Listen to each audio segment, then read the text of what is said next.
Problem trees. Every chainsaw operator working in the woods encounters them every day.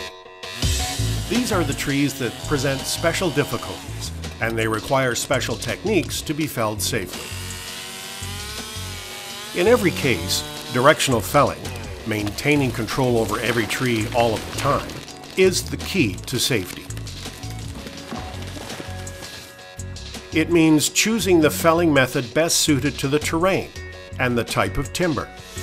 And it means proper notching and back cutting, cutting a clean notch a third of the tree's diameter, correcting any overcut notches, leaving a solid hinge of holding wood, and making a level back cut opposite and just above the notch.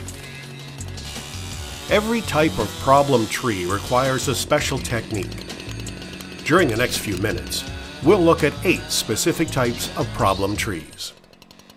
Well-balanced trees, light leaners, heavy leaners, trees leaning to one side at an angle to the desired direction of fall, trees leaning back or opposite the desired direction of fall, trees growing close together or whose branches are tangled, multi-stem trees, and trees whose diameter is greater than the length of the guide bar of the saw. But before you start cutting any type of tree, your first priority is to deal with the potentially deadly hazard every chainsaw operator faces on a regular basis. This hazard is known as a shiko. A shiko is a dead or partly dead tree, top or limb that can break off or fall without warning while you're working nearby. A number of different factors can cause a shiko to fall suddenly. Everything from a gust of wind or contact with the branches of a nearby falling tree to the bump of a passing skidder.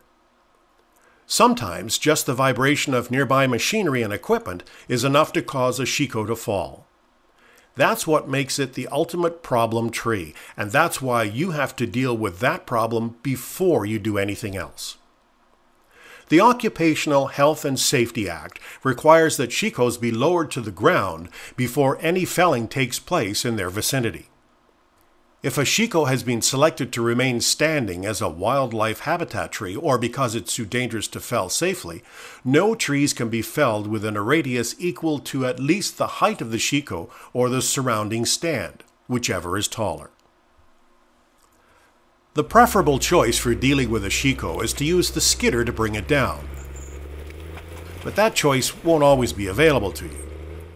If you have to fell a shiko with your chainsaw, the safest way to do it is to cut at waist height while standing upright. That way you can keep an eye out for any branches that might suddenly break or fall toward you. Standing upright also puts you in the best position to retreat quickly to avoid being struck by falling branches.